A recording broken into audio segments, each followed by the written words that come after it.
listening to the most original talk radio station anywhere.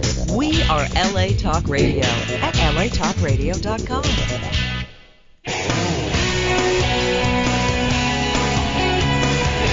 You're listening to Fouché Way with Brandon Fouché, right here on LA Talk Radio. Well, good afternoon, and welcome to the Fouché Way radio show, live every Thursday at 1 o'clock p.m., sponsored by the nonprofit organization called Canine Hope for Improvement Program, where we hope to improve the quality of our dogs' lives by moving towards a no-kill society. Well, I thought it was important to talk about the panel discussion last Thursday because there were things that needed to be explained, and we didn't have time to explain them. We can talk all day long about the fact that dogs' bites are horrific. But the truth of the matter is, according to the National Canine Research Council, dog bite-related fatalities have always been exceedingly rare. Only 31 fatalities in the year 2011, yet they attract the kind of publicity that creates an impression that they are more prevailing than they actually are. And the annual total of such fatalities has risen and fallen with no discernible pattern or trend, even though the ratio of dogs to humans is among the highest in the world, approximately one dog for every 4.4 people. And during the year 2011, the U.S. canine population exceeded 70 million, with a human population of more than 310 million. So it's safe to estimate that there are billions of interactions between dogs and people every day. And the Center for Disease Control and Prevention reports on its website that pets can increase or decrease blood pressure, cholesterol levels. And we've talked about this on this show before. Dogs enrich and improve the lives of tens of millions of people every day. So no one can deny the shock and the sorrow that accompanies the loss of life. Perhaps it's our bond with dogs and our justified confidence in them as man's best friend that causes a dog bite-related fatality to attract disproportionate news coverage. It often does. I remember when I was bitten, what that attraction was like. And so I educated myself as to why this thing happened, and things got better. I got better. And now I speak out for all breeds. And I just found out yesterday, and I'm so happy to hear that President Obama comes out against dog breed specific legislation, and he joins the fight for pit bulls. When I think about this, I'm hearing his old campaign slogan ringing in my ears. Yes, we can. Yes, we can. Yes, we can. And we really can. We can fight to defeat breed-specific legislation. And so the topic from last week's panel was dangerous breed, dog or man. And I'm sure we're all in agreement that it's the human. But what is it about the human that's dangerous? I mentioned on my last show, it's called intelligent stupidity. And there are a lot of statistics printed in books and pamphlets about the facts of what happened and what's happening in relations to dogs. More specifically, the negativity of dogs. I find it very interesting since dogs are our property and we are their leaders. And we all know what happens when our leadership is weak. We suffer. And in this case, the dog suffers. And for those of you who attended last week's panel or who got a chance to listen streaming live, heard me mention briefly the hero within the dog. And a gentleman stood up and he wanted me to explain more, and I wanted to say to him, in order to identify the hero in our dogs, we must be able to identify the villain. And I say that because the human has the ability to create either one in their dog. And if you don't know that a hero exists, then you won't be able to recognize the villain. I'm here to tell you that he's present. He's on the scene, man, running things. We wake him up. We give him life. He's real because we manifest him. We nurture him from the beginning of his existence in our world with us. You know, there was a time when this type of activity was needed, this power. There was a time. But that time has come and it is now going. I'm talking about the predatory side of our dogs. You know, when I look at dogs, I see them in three parts. On one end is where we find the love and affection and the reasons that we go out and we adopt dogs. On the opposite side, we find that predatory instinct, that thing that we feed. And then we have this middle section, which determines how these two ends are going to play out. But we've never been taught how to direct our eyes, our minds, our passion to cultivate that middle section. Sometimes we get lucky and we stumble on this middle part. We remember that the dog alerted us when we were having an attack, like a seizure, and then they helped us. Maybe even they went and got help. Sometimes they prevent us from going into certain areas because there's danger there. They're able to find plagues, things that are plaguing us, like mold and bed bugs. Whatever we are able to effectively communicate to them that we are looking for. They have brought men from blizzards that humans could not even see in, but the dog navigated its way back. Man, I'm talking about the hero in the dog. But how can you see this if you're feeding the villain?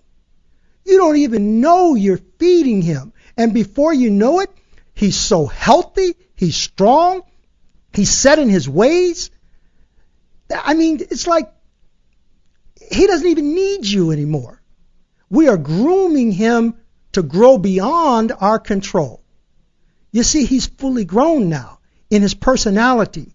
You have talked and communicated to the extreme sides of your dogs, the predator side and the love and affection side. We have loved him into a dominant mindset and taught him to think with his mouth to solve problems. And now he doesn't have a leader because he has been groomed to be one. And this is really what this whole thing is about. Lack of education. We're talking about problems with dogs, and we need to understand we are having these problems and why we are having them. But this problem is hiding in plain sight. You know, it's hiding in plain sight. You know, I also want to talk about the question that we seem to disagree on in the panel meeting, and what to do when a dog is going to attack. What should you do? You know, I made a statement that you should run, and everyone was in disagreement with that. And I understand. I understand why.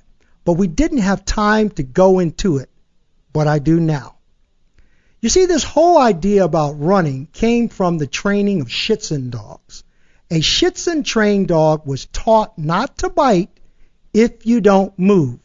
But that's a professionally trained dog. The police officer would say, this is Sergeant so-and-so, and he will point to the dog and say, if you don't move, he will not bite you.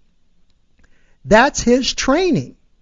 I have seen dogs that love it so much because we have to praise them when they bite, that they will push you to make you move so that they can bite you.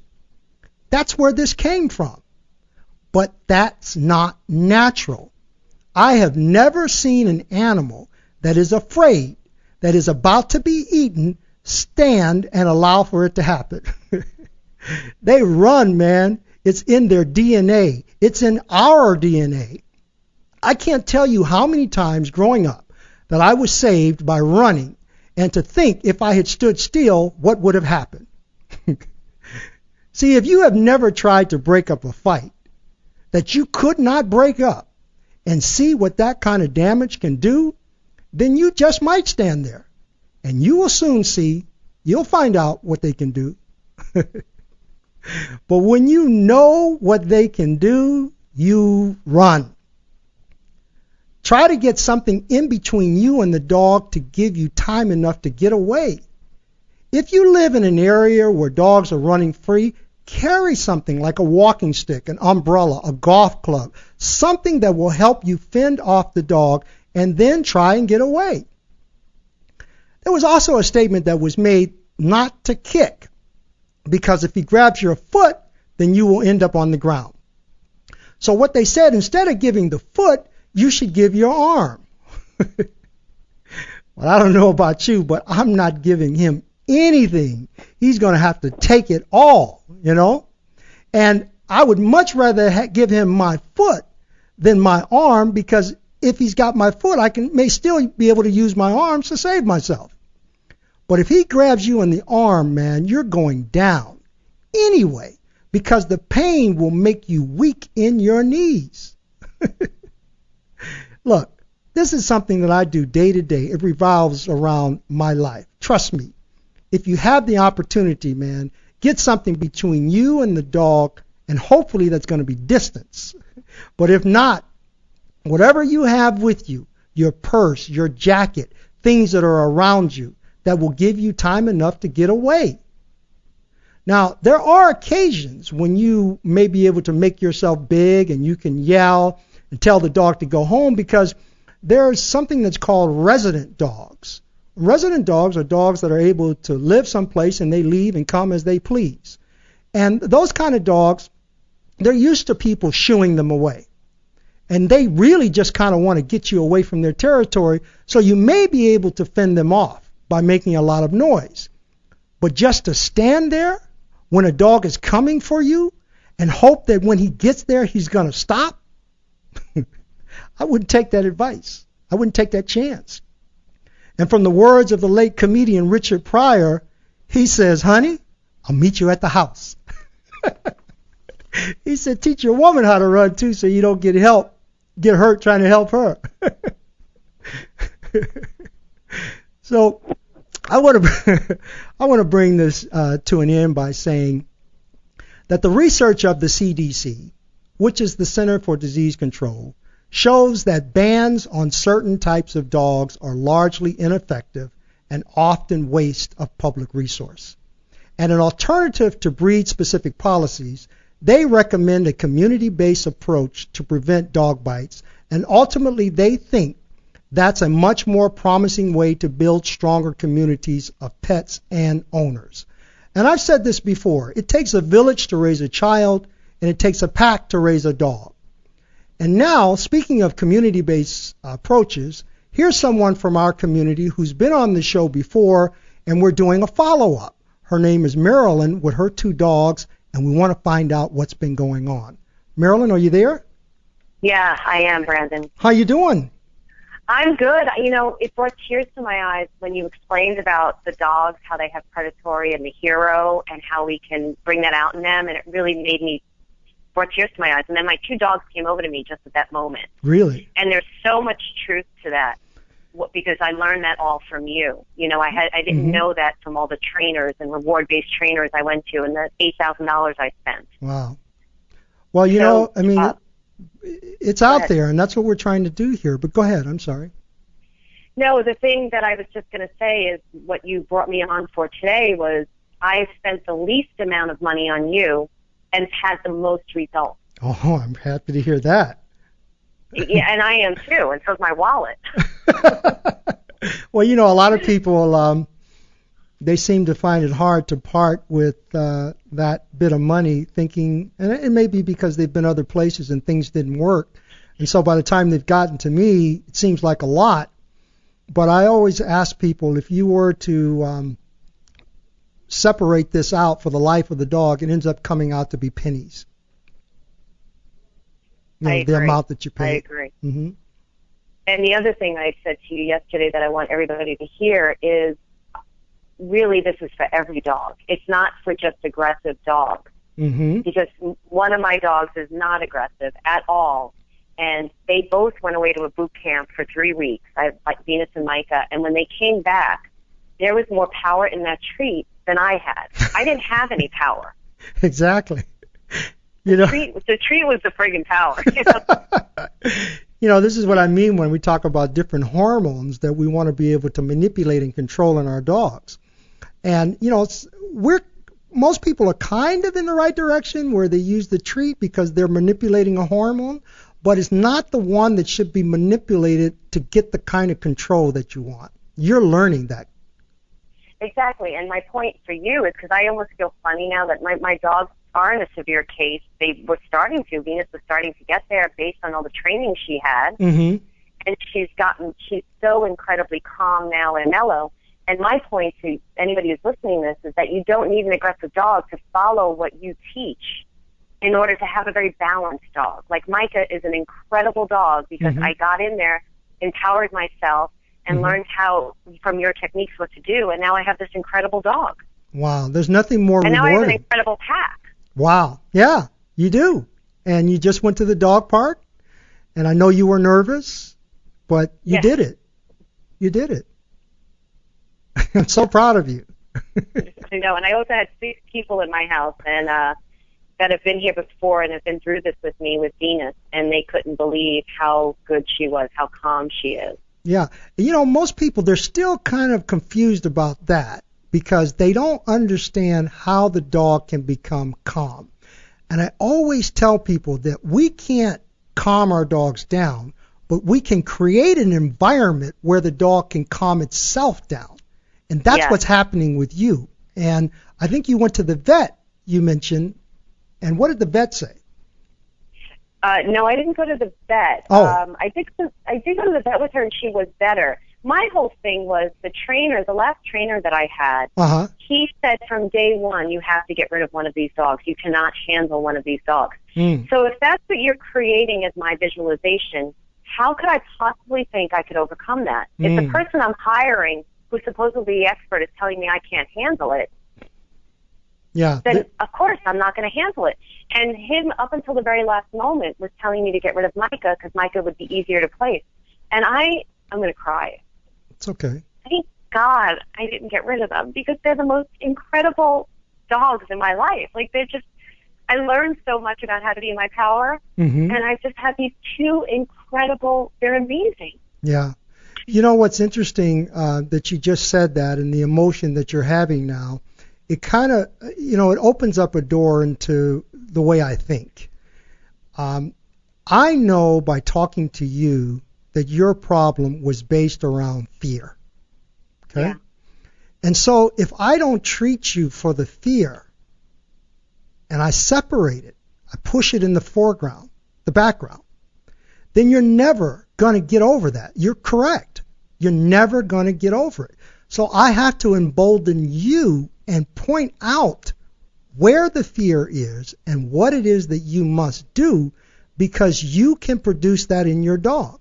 So this is not just about the dog. This is about you as an individual. Completely. And until we start understanding that we're dealing with emotions of the person, emotions of the dog, which is something that you can't see, but you can definitely experience, then we're going to be lost. People are much, much more than that. Dogs are much, much more than that. Fear is something that we choose to have. The danger is real, but the fear is a choice. And because we know it's a choice, it's just like training. We were given training. We had no other choice. We accepted it. And that's why I'm offering something different, so that you can make a choice. And in working with dogs, we must be able to give them a choice. It's not just about all stick and no carrot. We have to be able to make them understand what it is that we are seeking in them to wake up this hero. But if society has told us that our dogs are nothing more than sit, stay, come, heel, down, and here's a funky treat, then we're going to keep killing dogs when they don't comply. And that's why I'm so glad that you said that. Many times people say, well, Brandon, I never heard you say this or I never heard you say that before, because people aren't asking me the right question. They're not giving them the right feeling. They're trying to hold back. And if I'm going to help you, I need to know everything that's going on that is related to you and these dogs. And so I'm so happy that you said that, because that's so important. And if there anybody that's out there working with dogs and they want to get better at helping them, then you're going to have to see this from the perspective of the dog's mind. And they think emotionally. That treat is only one aspect of an emotion within a dog, the hormone, to want that treat. We shouldn't use it as though it is the absolute power. It's only designed to satisfy the stomach, which is the circle of life, not control. Leaders don't control by giving out treats. There are no animals in the wild handing out treats and saying good girl and good boy. We've got to get a good grip on that. And I'm happy that you're getting that grip. You're doing it. Yeah. And one last thing I'll say, Brandon, is you're so right. I was afraid. And you would say, like, if you're so afraid, why would you get 2 German Shepherds, And I was afraid of the dogs. And when they played, I would back up and be scared. And it's so cool now. I've always loved German Shepherds, always wanted a German Shepherd. And it's so cool now to be able, if they play, they love each other, they're great. But if they ever get into it, I say my no, and they separate. And it's so much fun to see that I now have that inside myself. I mean, it's definitely dominoed into so many other areas of my life. Right. I want to say this too, something that you just said. One of the most difficult thing in working with dogs has to do with fear aggression. Sometimes it's one of the most difficult of all the aggressions, because we don't know where it came from. And I've found that it generally comes from the fear imprint phase that the dog goes through and through the socialization phase. But it's interesting when we say fear. When you are afraid of something, you go away from it, right? That's what humans do. We stay away, just like the guy was saying, or the girl was saying, get rid of your dogs, to stay away from this problem, to run from it. And it's interesting that our dogs have that natural instinct to run away, but we actually embolden them to move through the fear so that they become emboldened with that fear, and that's where you end up having fear aggression. Because if a dog is truly fearful, they should be running in the opposite direction. So we know that it's a learned behavior. And if it's learned, then it can be unlearned. And same way with us. If we are afraid, that's something that we chose to do. But if we given the correct information, concrete information that we can stand on to support all of this weight that we're under with killing our dogs, then we're going to be successful. We need to know what to do when I'm feeling fearful. And the only thing that's going to get you through this is knowledge. And the knowledge that you have now, compared to what you thought you knew, well, I'll let you tell it. I mean, it's invaluable. It's unbelievable. I went through years of treat-based training, and I had 5 trainers before I came to you, and I thought I knew, and I knew nothing. I really, truly knew nothing. Venus is fear-aggressive. People would come to my house. She would do all sorts of freaky things. Now people come to my house, and she licks their hands. Right. There we go. And that's because now I know what to do. I never knew what to do, and I had a dachshund before her that bit like 8 people. That was my fault. But I never got to the right information. I didn't get to the right information until I got to you. Well, I'm happy to hear that. I had a gentleman the other day who says, well, Brandon, why do you have to say to people that training doesn't work? Because I don't do it. And, look, we really got to look at, don't hate me, hate the game of training. I'm just exposing what I have found through working with aggression. See, this is where things begin to switch, because people don't want to see aggression. They wish that it didn't exist. So they're always pushing it away. They don't want to deal with it. So if you do that, you're not going to be able to see what you need to see. I welcome it. I want to see it because I know in that aggression is where the dog is suffering. So I want to expose it all. Show me what you got. If it's a 10, then I need to see it so that we can bring it down to 0 together. That's what this is about. Then we teach the owner how to see it to do the same thing. And that's what you're doing now. I'm so glad you said that, because one of my first trainers yelled at me because she said I set my dog up to fail. I was at a beach. My dog loved the beach. She still loves the beach, Venus. And a little kid was there, and Venus does not like kids. Mm-hmm. And she yelled at me, and I was like, how did I set myself up? How did I set my dog up to fail when I took her to a beach for a great day, and a kid was there? And one of the best things you ever taught me, and I'm not going to really go into it, but was learning how to deal with those situations when they arise. Right. Not to avoid them completely. Exactly. Because usually if you're having a problem that's causing you to come to me or to separate your dogs, it's because you've been setting them up to succeed. Right, exactly. Which has done nothing. Right, exactly. And everything that we're teaching our dogs, I call it learned helplessness, because what the dog is learning is not helping them. And what's so great about that was not being afraid of what's, in my home. I'm still getting better at the dog park and stuff. Right. But not being afraid of them doing certain things because I knew that I could handle the certain situation. I have 3 cats. Right. And the first time I came to see you, said, what were you thinking getting German Shepherds with cats, And, but now I know what to do. And Micah, Venus listens really well. Micah is really listening. And I don't have to be frightened of, oh, no, don't go in there, or don't go near there, or don't do this. I remember Instead, how it's you like, were. Go ahead, live your life, dogs, and we're going to see how it works out. What Exactly. I remember how you were when I met you, Oh, forget it. I remember. And you had been through all of this, and I asked you, I asked you, I said, can you please just give it up? Everything you've learned, if you could just give it up and be ready to open your mind to something new.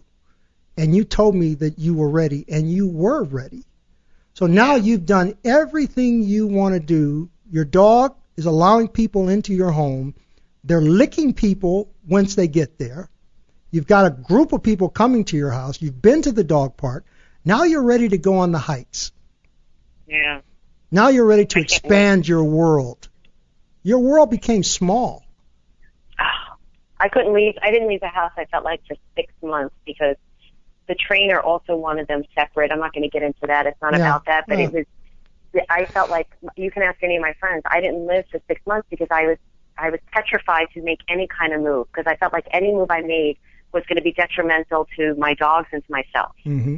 And I know that sounds dramatic, but it's the truth. And I'm a very emotionally driven person. I'm a psychic medium, and that's the way I live my life. There's a lot of emotional people out there. Well, yeah, some people and very sensitive. Right, and some people can be addicted to emotions, just like dogs. Right. I mean, that's just the way it is. But if you know that that's what it is, that's the beginning of solving it. So we got to expose it all. And I want to tell our listeners, you don't have small dogs. No. My puppy is nine months old and 85 pounds and continuing to grow. Exactly, and you're not this 6-foot muscle-bound woman either, But you are controlling your dogs. I want to let people know, controlling dogs is not about physical.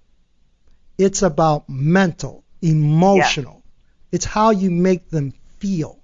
And that's that middle part, that hero that I'm talking about. We will be talking about it from now until the cows come home now. And we want to expose all this. There is a better way, and it's not far away. You just have to open your mind. Sorry, Brandon. No. The last thing I wanted to say is that, one of the trainers said to me, well, I guess you have a dog where you can't bring anywhere. And Venus, from day one, has gone to off-leash places, off-leash hikes, off-leash beaches, and got worse with the treat-based training because of what they were telling me to do. She is not a dog I can't bring place. I had her in the park today running with me. Yes. Why would I all of a sudden cage her in a house because I couldn't deal with making her balance? And that is so not true. She is balanced now, much better. Because we don't understand. Right. And that's where the fear comes in, and that's why we're killing dogs, because we don't understand. Okay, but there's no excuse now. That's why I ask my clients to call me. Don't make the mistakes on your own. The mistakes have already been made. When you get ready to do something that's different from what I asked you to do, just call me. Just call me, because you're going to call me when it goes wrong. And again, I'll say this. I remember my grandfather used to say to my aunts and uncles when they have fights with their boyfriends and girlfriends, he says, you don't call me when you're kissing, so don't call me when you're fighting. But anyway, we want to bring on two other people, Marilyn, and I know you're busy and you got things to do, but I wanted to thank you for coming on and sharing that with us, and sharing that to listeners, and to let them know that don't give up. You know, you can get help, and it's not that expensive, and it's not that far away. Okay? Yeah. Thank you, Brandon. You're very welcome. Thank you. Take care. You're welcome. My next two guests are Patricia and Mia. Are you there? Yes, I am. Patricia here. Yeah, how's it going? Great. How are you, Brandon? I'm just fine. Mia, are you there? Yes, I'm here. You know, I want to have you on because something fantastic is taking place that I always talk about. And you're doing pack hikes with power breeds, the dogs that have come to me for evaluation or rehabilitation, and you are taking this information the Fouché way, and you are creating something that I'm very, very happy and proud to bring onto the show and share with our people. Mia, first I want you to tell our listeners your story with Taboo. Yes, my story with Taboo was that what happened with him was that when he was little, he was super calm, perfect dog. And then I moved to a different location, and when I kept walking my dogs like I used to do every day in the neighborhood, this particular neighborhood is very different because every property has about 5-6 dogs, and they bark their heads off as soon as a dog is passing by. And Taboo was so young, so he got really scared. But like an idiot, I kept walking him in the neighborhood thinking that, he's going to get better. But it got worse and worse and worse. And I tried all kinds of different things. Nothing worked.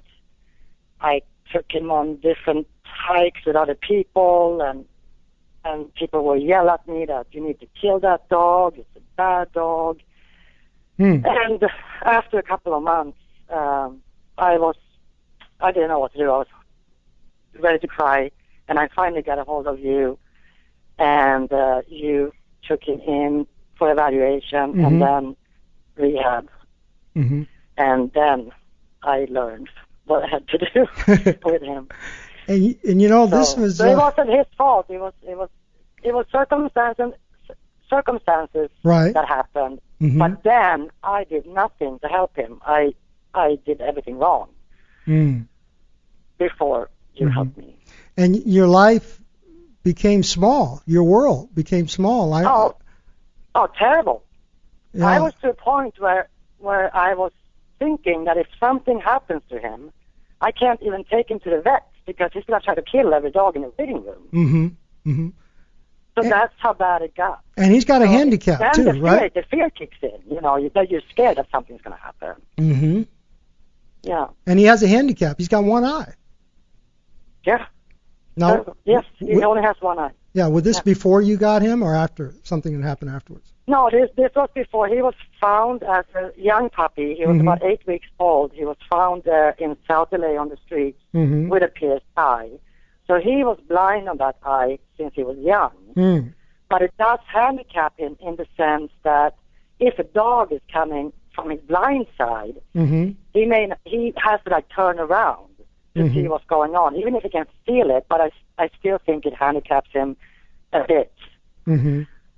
So these days, now, when he's good, I always make sure when I walk him that he sees the other dog. I make sure that I'm on the side where he can see the other dog, and that calms him. Okay. Well, you know, I remember when you came to me and we talked. Yeah. And I finally told you, I said, look, Mia, there's some things that you're going to have to do. You're going to have to step it up. Yeah. And I remember, in my other shows, I always talk about becoming a little uncomfortable, before things can get better. And I remember the day that you had to become a little uncomfortable. Yeah. And, you were very emotional about that because, and most people are when you're dealing with a relationship that's not working out right, it's emotional. Mm-hmm. Yes. And I remember you tearing up, and I said, hey, I'm sorry, but you got to get past this emotional thing. I always tell people when I'm trying to explain this about how I feel about my dogs. It's an old saying, but I always say that, I would walk through hell with a gasoline jacket on to get each and every one of my dogs to bring them back, to help them. That's how serious I am about this. And for you to have to go through that, I mean, that was serious. And tell the people how difficult it was, but now where are you? Yeah, I mean, that day, it was really hard. And, just like you said, I talked to you and I talked to my employees and I was all like a nervous wreck. Or emotional wreck. Not nervous, emotional.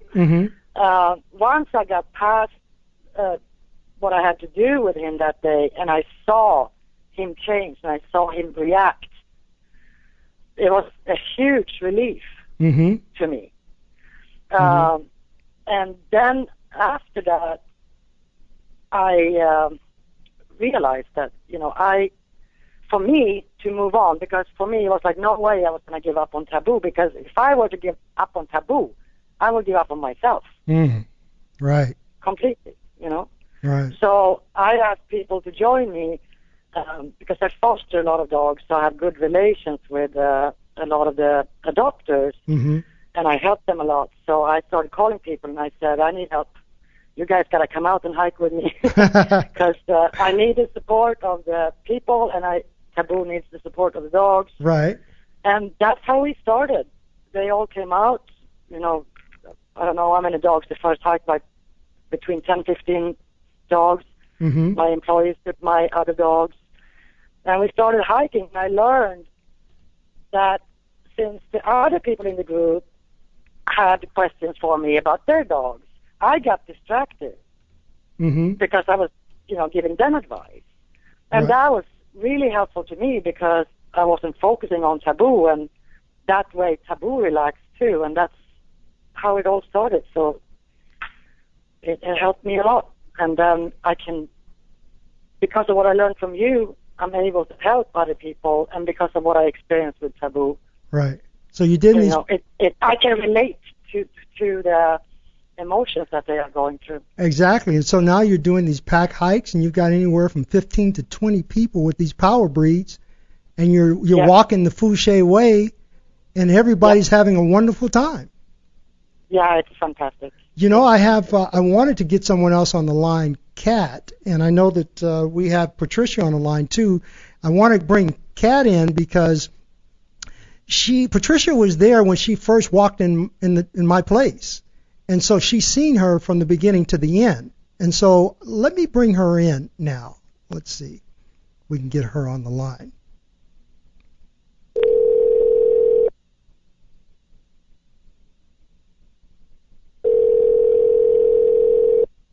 Hello. Kat, how you doing? This is Brandon. Hey there, Brandon. All right. Look, I've got you on the radio show with Patricia and Mia. Okay. And we just talked about the hikes. And first, before I talk to you, I want to talk to Patricia because Patricia was in my office when you first came. Patricia, yeah, she was. Are you there? Yep, I'm here. Yes, I remember that day so clearly because I just happened to be there from second one, and I really watched Kat's dedication and progress, and her story when she first came was very extreme, and she had, I think, been to, I don't know, remember 10 or 12 trainers or a lot of trainers, spent a lot of money, and still was having severe issues with her dog, and hearing her story was very humbling to me, and watching her then, I don't know, was that 6 months ago maybe, and I've been watching her progress, hearing her on the show, looking at the videos, and just seeing her amazing dedication. And in the past few weeks on the hikes with Mia, she's been just amazing, and Romy's come such a long way, and Kat is just such a great example of when you're dedicated and following the Fouché way and amazing breakthroughs, and, you know, they're just doing so wonderful. It's just amazing to watch it and be part of it, and I'm just really so proud of Kat for what she's doing for herself, but also the inspiration for everyone who has issues with their dog. She's like the poster child of what's possible for Mia. Exactly. And, you know, I have purposely not come to the hike yet, but I want to ask Kat, how did you feel when you first went? What were you thinking? Well, first, it's a mutual love fest because Mia, Patricia, everybody that goes out on those packs, I am so grateful to have the support and the opportunity to walk Romy with them. I'm learning so much. But how did I feel, Brandon? Yes, how did you feel when you first... I was glad there was a porta potty. I was so upset, not to get graphic, but I was so upset and nervous that, you know, I was sick to my stomach. Romy was sick to his stomach. Like mother, like son. Right. I almost called you and said I was waiting for Mia to show up. I just don't know if I can do this. You know, you're not here. I wish you were here. Right. But I did it. You did it. And, you know, Mia made me feel so comfortable. She said, you know, I said, well, if it doesn't work out, you know, we'll just turn around and go home. That's all. And she said, you know, don't say that. She said, stick with it for 15 minutes at least. That's how long it takes for them to, you know, get into the groove. But right out of the gate, we were off and running. Romy was fine, and I needed to relax a little. But it went great. Well, Mia, give me a report card. Tell me, how was she? What did you feel? Oh, yeah, she was nervous at first. Everybody is. It's, you know, everybody comes with their eyes like wide open, like, oh, my God, I don't know if I can do this. And really, it's almost every dog, all the dogs are excited in the beginning. I always say 10, 15 minutes, and they get into it because I have a lot of that I call safe dogs. I place the newcomers between the safe dogs. That's done the hike, you know, 100 times. Right. So the other dogs, they get into it quickly, and Kathleen did great after just 10, 15 minutes. At first, you know, I just told her that pick up some speed walking because so that Romy could relax and get into just move more and get that get the stress out of his body. Right. So they did fantastic, and I think it's been 3 hikes now, Kathleen, right? Is it the third? It's 2. The third, 2. The third one coming this Sunday. All right. Third is coming Sunday. Yeah. Oh, wow. Yeah, and just, you know, you organizing it, Mia, and you know, putting a certain amount of guidance into the group is very helpful. You know, lining people up in the correct order so that you've got, you know, calmer dogs mixed in with more reactive dogs. It's really good how everyone works together. Well, the beautiful thing about this, as we mentioned on the show before, is that nobody's going to judge you, Kat. Right. You know, you're there. All the dogs that come were where you were coming from. Okay? Right. And so nobody's going to judge you. In fact, you having problems actually emboldens them to stick with it. Yeah. You know? Yeah, that's true. And, you know, on these hikes, yes, there may be some people that break down and cry. Yes. You know, in the beginning. Because they're thinking that they're going to be judged. It's amazing that, you know, I mentioned this before, that you're not going to be judged, but how the human brain works, you go there and you still feel like that. It doesn't matter whether you're a male or female. You know, it's even better than that, because I think, you know, everyone there is modeling the kind of behavior and the kind of attitude that you need to have with your dog. So not only are you able to do it with your dog, but it's reinforced by watching the others deal with their dogs in the same way. Absolutely. And you get that power. And, you know, Mia, you've and I want to thank you. There is a client of mine that really wasn't giving it all in terms of showing the dog that they were in charge, in terms of the strength of personality, because being a leader is about strength of personality more so than brute force. Mm-hmm. Yeah. And there was someone there that really wasn't doing it, and the dog wasn't responding, and you took the dog and made the dog respond. Yes. And that tells me how emotionally invested you are in this, because each time you do that, it's like going back to the beginning when you had to do it with Taboo. Yeah. You do it. Yeah, but for me, it's so when something like that. It happened last Sunday that one newcomer lady, she got really stressed in the beginning and was gonna leave. Mm-hmm. And I didn't see her because she was behind me. I was instructing another newcomer, and one of the hikers way in the back yelled at me that you gotta take this dog. So I tossed Taboo to Patricia, and I went back and took the dog. And I said to her, "You can't leave. I'll take your dog. Let's walk." And then we walked because I know if she would have left at that moment, she would have never been back. Mm-hmm. And I know exactly how that feels. So I was like, so I said that to her. We're walking now. I'll take your dog. And I gave her my little Labradoodle. So she could just enjoy. You know, she walked behind me. She was chatting with other people. She saw her dog doing it. Mm-hmm. And then at the end of the hike, she took the dog, and everything was fine. And she started crying after the hike because she had to release that tension. But it was tears of joy. That's so good. And you got Patricia there now that's helping and assisting you. And I know Patricia, I told you she was going to be the best to help you. She's dedicated to it. And Mia is so awesome. It's that woman who had the breakthrough.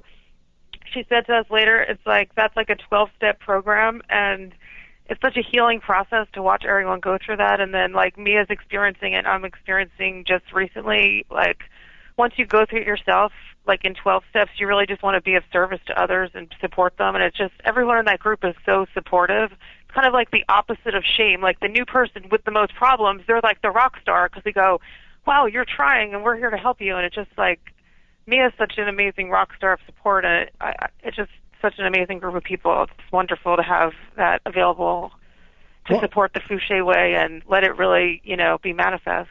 Well, I'm so excited about this because we had a newcomer that came and ended up drinking the Fouché way Kool-Aid. You had someone come, and you had a professional come, a trainer, right? Yep. And they could not handle this dog, and so they ended up coming, right? Mm-hmm. And you made it happen. And what did the person say once you finished? Are you talking to me or either one? I mean, they said they couldn't believe it, right? Yeah, the trainer, yes. Yeah, he couldn't believe that you could control the dog. And she was. Yeah, she had been a trainer, and she had brought a client, and they were also happy with how well they did. And she opened her mind to. She's been open to learning the Fouché way. It was just new to her from the way she's learned training, but she's very open, and it was really eye-opening. She really enjoyed it, and her clients were amazed at how well their dog did. Yeah, I'm really happy to hear that because the dog did. Yeah, the dog did great, and the dog got it. When you're looking at things from the dog did great and the people did great. Yeah, when you're looking at things from the perspective of the dog, the way nature intended dogs to process information, you get results instantly. Mm-hmm. You get them instantly. And they just pack up, man, because the energy is there. It's just the aura is there. And with all of you guys there doing your thing, man, it's just so successful. So I wanted to have you on because I wanted to thank you, Mia, and Patricia, and Kat, and all the people that have come doing this. Now, and I want to say something here.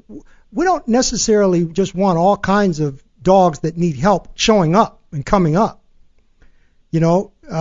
it's best if you have your dog evaluated to find out what they can do or what they need, so that when you go, you're not interrupting this class. It's not a training class.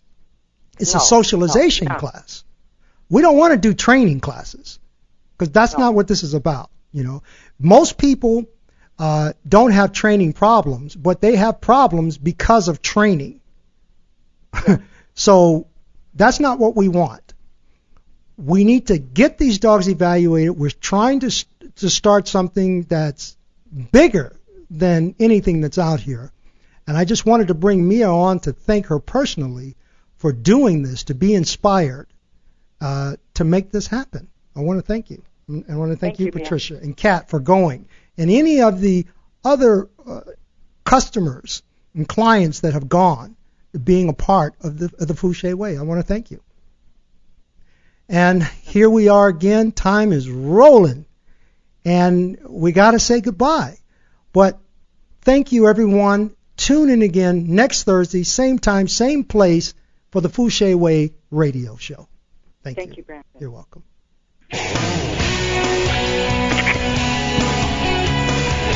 You're listening to Fouché Way with Brandon Fouché, right here on LA Talk Radio.